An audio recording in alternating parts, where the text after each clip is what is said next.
ఆంధ్రప్రదేశ్ రాజకీయాల్లో మరోసారి నిప్పులు చెరిగే పరిణామం చోటు చేసుకుంది. సంక్రాంతి పండుగ వేళ రాష్ట్ర ప్రజలందరూ వేడుకల్లో మునిగి తేలుతుంటే రాజధాని అమరావతి నుంచి ఢిల్లీ వరకు రాజకీయ సెగలు ఒక్కసారిగా రాజుకున్నాయి. ముఖ్యమంత్రి నారా చంద్రబాబు నాయుడుకి భారీ ఊరటనిస్తూ Vijayawada ACB court skill development కేసులో క్లోజ్ చేస్తూ సంచలన తీర్పు వెలువరించిన కొన్ని గంటల్లోనే ప్రతిపక్ష నేత వైఎస్ జగన్మోహన్ రెడ్డి అనూహ్యమైన కౌంటర్ ఇచ్చారు. ఈ కేసును ఇంతటితో వదిలిపెట్టే ప్రసక్తే లేదని స్పష్టం చేస్తూ సుప్రీంకోర్టులో పిటిషన్ దాఖలు చేయడం ఇప్పుడు రాష్ట్ర వ్యాప్తంగా పెను సంచలనంగా మారింది.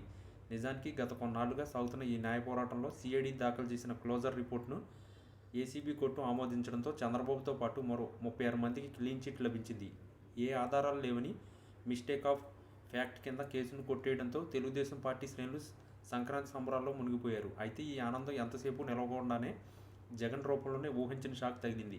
స్కిల్ డెవలప్మెంట్ స్కామ్లో వందల కోట్ల ప్రజాధనం దుర్వినియోగం అయిందని, దీనిపై లోతైన విచారణ జరగాల్సిందేనని జగన్ తన పిటిషన్లో పేర్కొన్నట్లు తెలిసింది. కోర్టు నిర్ణయం పట్ల అభ్యంతరం వ్యక్తం చేస్తూ అత్యున్నత ధర్మాసనానికి ఆశ్రయించడం రాజకీయంగా పెను దుమారం రేపుతుంది. ఈ పిటిషన్ వెనుక ఉన్న ప్రధాన ఉద్దేశం రాజకీయ కక్ష సాధింపా లేక ప్రజాధనంపై పోరాడమా అనే చర్చ జోరుగా సాగుతుంది. జగన్ వర్గీయులు మాత్రం ఇది కేవలం ఆరంభం మాత్రమేనని, ఈ కేసులు వాస్తవాలు బయటకు వచ్చే వరకు పోరాటం ఆపేది లేదని చెబుతున్నారు. మరోవైపు తెలుగుదేశం పార్టీ నాయకులు ఈ చర్యలు తీవ్రంగా ఖండిస్తున్నారు. పండగ రోజు కూడా కుట్రలు ఆపడం లేదని, కోర్టులో క్లీన్ చిట్ ఇచ్చిన తర్వాత కూడా ఇంకా బురద జల్లడమే లక్ష్యంగా పెట్టుకున్నారని మండిపడుతున్నారు. చంద్రబాబు నాయుడు ఇప్పటికే ఈ కేసులో 53 రోజుల పాటు జైలు జీవితం గడిపారని, ఇప్పుడు మళ్ళీ అదే కేసును తెరపైకి తెచ్చి ఇబ్బంది పెట్టాలని చూడడం రాజకీయ దిగజారుతనానికి నిదర్శనమని వారు విమర్శిస్తున్నారు.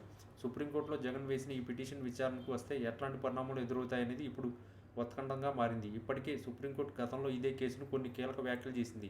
ఇప్పుడు సిబిఐ కోర్టు క్లోజర్ రిపోర్టులను ఆమోదించిన నేపథ్యంలో జగన్ వేసిన పిటిషన్ను అత్యున్నత న్యాయస్థానం ఏ మేరకు పరిగణలోకి తీసుకుంటుంది అనేది చూడాలి. ఒకవేళ కోర్టు ఈ పిటిషన్ను స్వీకరించింది విచారణ చేపడితే చంద్రబాబుకి ఇది ఇబ్బందికర పరిణామమే అవుతుంది. పండగ పూట జగన్ వేసిన ఈ ఎత్తుగడ రాజకీయ చదరంగంలో మరొక కీలక భాగంగా భావిస్తున్నారు. ఈ పరిణామాలు ఏపీలో రాబోయే రోజుల్లో ఎట్లాంటి రాజకీయ మార్పులు దారితీస్తాయో వేచి చూడాలి.